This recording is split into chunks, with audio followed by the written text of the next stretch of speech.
할렐루야, 찾아가는 설교 오해선 목사입니다. 오늘 우리를 찾아오신 하나님의 말씀은 열왕기 하 18장 5절 6절 말씀입니다. 히스기야가 이스라엘 하나님 여호와를 의지하였는데 그의 전후 유다 여러 왕 중에 그러한 자가 없었으니 곧 그가 여호와께 연합하여 그에게서 떠나지 아니하고 여호와께서 모세에게 명령하신 계명을 지켰더라. 아멘. 우리 하나님의 말씀이었습니다. 솔로몬이 죽은 후에 이스라엘은 남과 북, 즉 남유다와 북이스라엘로 분열되어 이스라엘의 12지파 가운데서 10지파는 북쪽 이스라엘에게 속했고 남쪽의 2지파, 즉 유다와 베냐민 지파는 유다라고 불렸어요. 그런데 북이스라엘이 BC 722년에 아수르에게 멸망을 당하고 말죠. 그리고 이 즈음에 남쪽의 유다 왕국은 히스기야가 왕으로 즉위를 해요.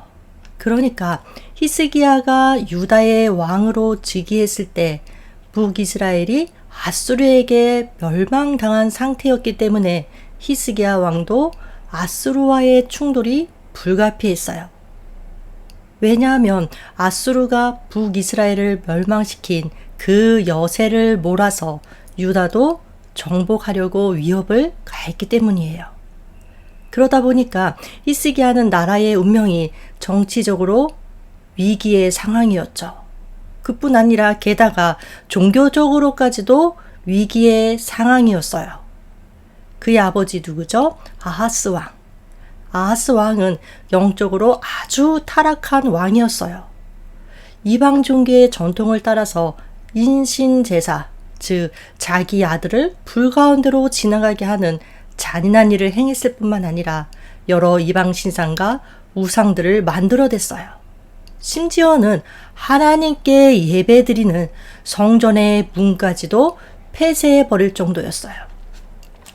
그러니까 아하스는 유다의 왕들 가운데 둘째가라면 서러울 만큼 악한 삶을 살았던 왕이에요. 아하스는 최선을 다한 불순종, 흔들리지 않는 반역, 불타는 불신앙으로 일관한 아주 악한 왕이었어요.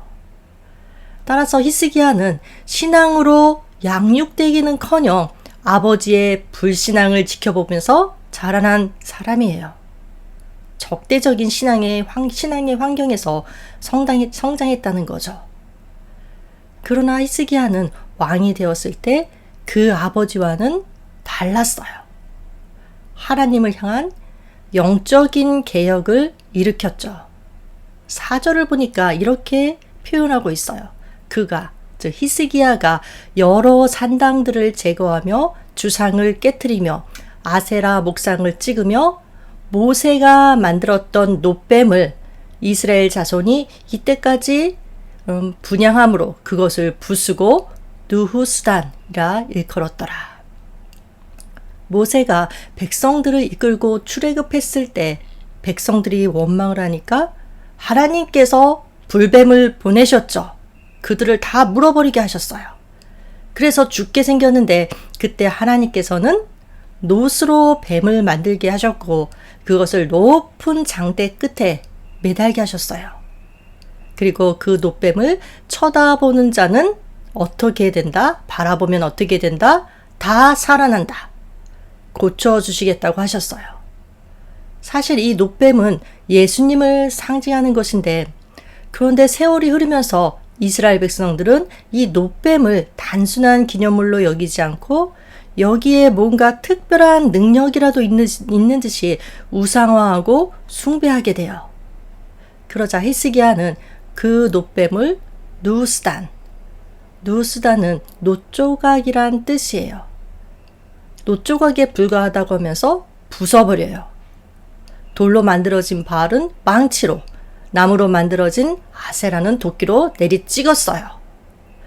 이렇듯이 히스기야는 정치적, 종교적으로 직면한 위기를 어떻게 풀어나갔느냐? 내부의 영적 개혁으로 풀어나가고자 했어요. 25살, 25세의 왕위에 오른 히스기야였는데 그는 29년 동안 통치했고 이 기간 동안 히스기야는 중대한 실수를 범하기도 했지만 그럼에도 불구하고 하나님의 히스기야에 대한 그 평가는 최고예요. 오늘 본문 5절에서 7절 말씀이죠. 히스기야가 이스라엘 하나님 여호와를 의지하였는데 그의 전후 유다 여러 왕 중에 그러한 자가 없었으니 곧 저가 여호와께 연합하여 떠나지 아니하고 여호와께서 모세에게 명하신 계명을 지켰더라.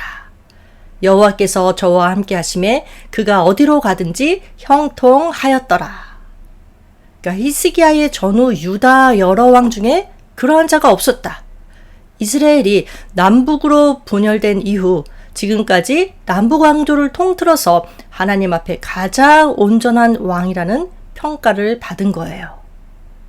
그러면 여러분, 아하스와 히스기야 이들은 부자지간이면서도 어떻게 이르도 이렇게 다른 삶을 살았을까? 여기서 우리가 깨달아야 하는 것은 무엇인가? 깨달아야 할 것은 신앙이란 어떤 것이다? 철저히 개인적인 것이다. 물론 여러분, 부모의 신앙이 자녀에게 아무런 영향도 미치지 않는 것은 아니에요. 부모의 신앙이 좋으면 자녀의 그 신앙이 좋을 가능성이 높고 부모의 신앙이 좋지 않으면 자녀의 신앙도 좋지 않을 수 있어요. 그러나 인생의 방향을, 이정표를 스스로 어떻게 잡느냐, 이것은 철저히 자기 자신의 몫이에요. 부모 탓할 수 없다는 거죠. 우리는 흔히 잘 되면 내 탓이고 잘못되면 누구 탓? 조상 탓을 해요. 하지만 그렇지 않다는 거예요. 성경의 여러 예를 한번 볼까요? 디모데는 외조모와 모친의 훌륭한 신앙의 역량으로 위대한 신앙의 인물이 되었어요. 이것을 볼 때 부모가 좋은 신앙을 갖고 가정에서 좋은 신앙의 환경을 만들어주는 것 매우 중요해요. 그러나 부모의 신앙에 따라 자녀의 신앙이 자동적으로 좋아지거나 나빠지는 것은 결코 아니에요. 자, 성경에 나오는 또 다른 예를 볼까요? 엘리 제사장은 신앙이 좋았지만 그의 아들들은 어땠죠? 망난이었어요. 사무엘은 이스라엘의 위대한 선지자였고 또한 사사였지만 그의 아들들은 어떻다고 성경이 표현하고 있나요? 불법을 저지르는 자라고 얘기하고 있어요. 그리고 아하스는 유다의 여러 왕들 가운데에서 가장 악한 왕, 둘째가라면 서러워할 만큼의 악한 왕이지만 그의 아들 히스기야는 하나님 앞에 온전한 왕으로 평가되는 인물이에요. 그런데 여러분, 히스기야의 아들 누구죠? 므낫세는 그 아하스 못지않게 아주 악한 왕이었어요. 이런 것들을 볼 때 부모에게 핑계를 돌리고 부모를 탓할 수 없다는 것을 우리는 알 수 있어요. 성경 전체를 통해서 100번 이상 나오는 하나님의 외침이 있는데 그것이 무엇이냐면 너희 열조를 본받지 말라. 열조를 본받지 말라. 조상들의 그 불신앙에 대해서 본받지 말라는 거예요. 여러분뿐만 아니라 비록 오래 믿은 자라 할지라도 그래서 우리가 볼 때 믿음이 좋아 보인다 할지라도 만약에 세상 가운데서 세상 가치관에 동조하며 세상 사람들과 똑같은 방식으로 살아간다. 그러면 우리는 그 삶에 동의해서도 안 되고 그 믿음을 본받아서도 안 돼요. 로마서 12장 2절에서 하나님은 이렇게 말씀하시죠. 너희는 이 세대를 본받지 말고 오직 이 마음을 새롭게 함으로 변화를 받아 하나님의 선하시고 기뻐하시고 온전하신 뜻이 무엇인지 분별하도록 하라. 여러분, 신앙이란 가치관이 변화되고 세계관이 변화되는 거예요. 그러니까 믿음을 갖기 전에 내가 가지고 있던 가치관과의 싸움이 시작되는 것을 의미해요. 내가 고쳐야 될 부분, 또 변화되어야 할 부분들이 말씀을 통해 드러나게 되고 이를 통해 여러 형태의 충돌이 일어나요. 그런 과정을 통해서 하나님의 계명을 지키는 자로 만들어져 가는 거예요.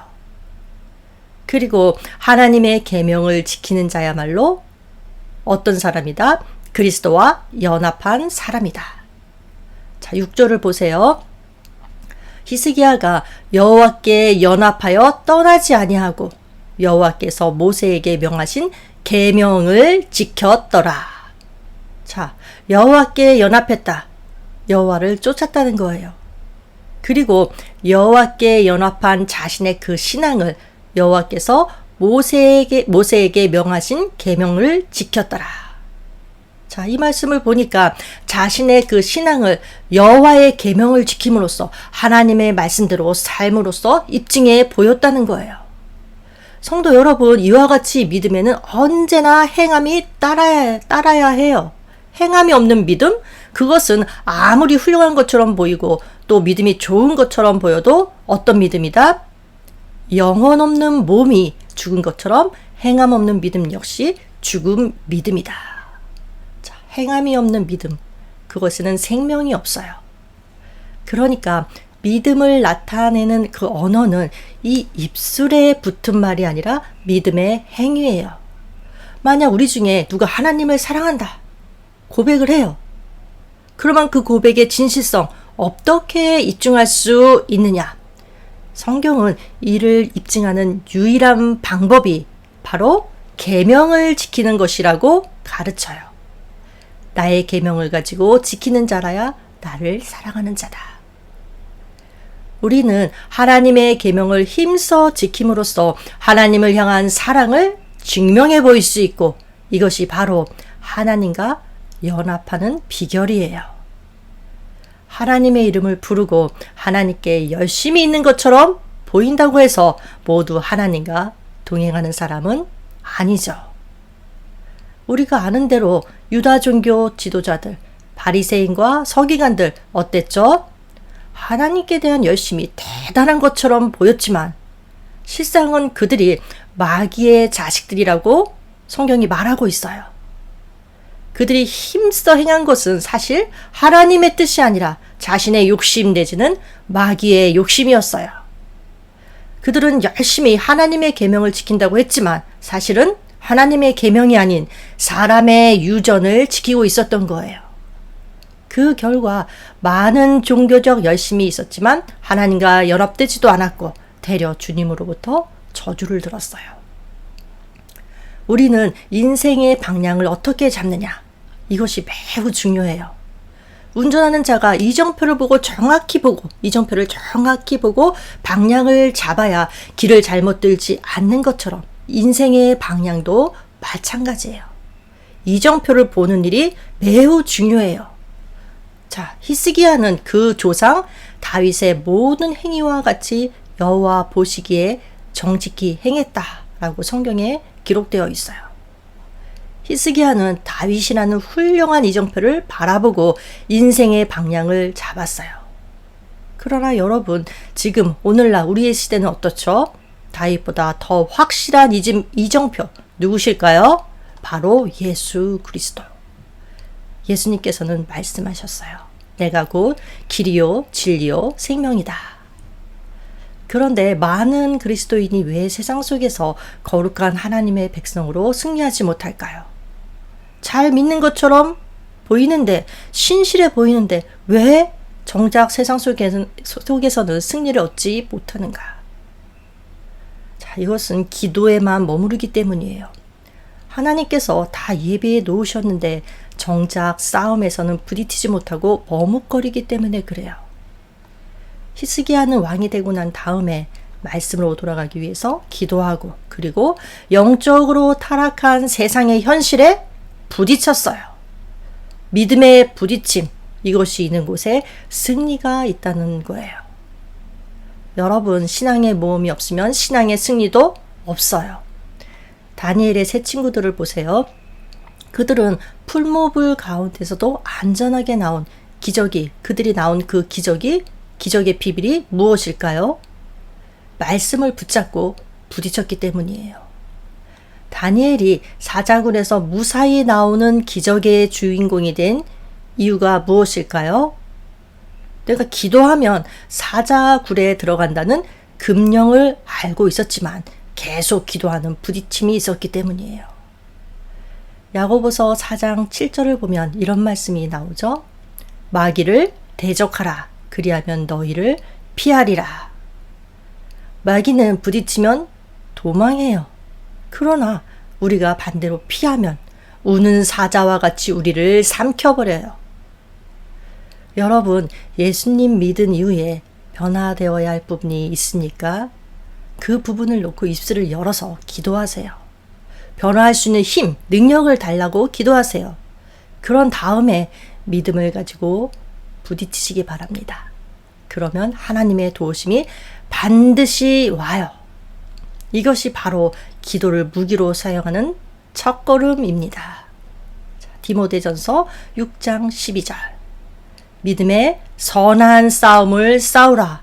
영생을 취하라. 이를 위하여 내가 부르심을 받았고 많은 증인 앞에서 선한 증언을 하였도다. 아멘.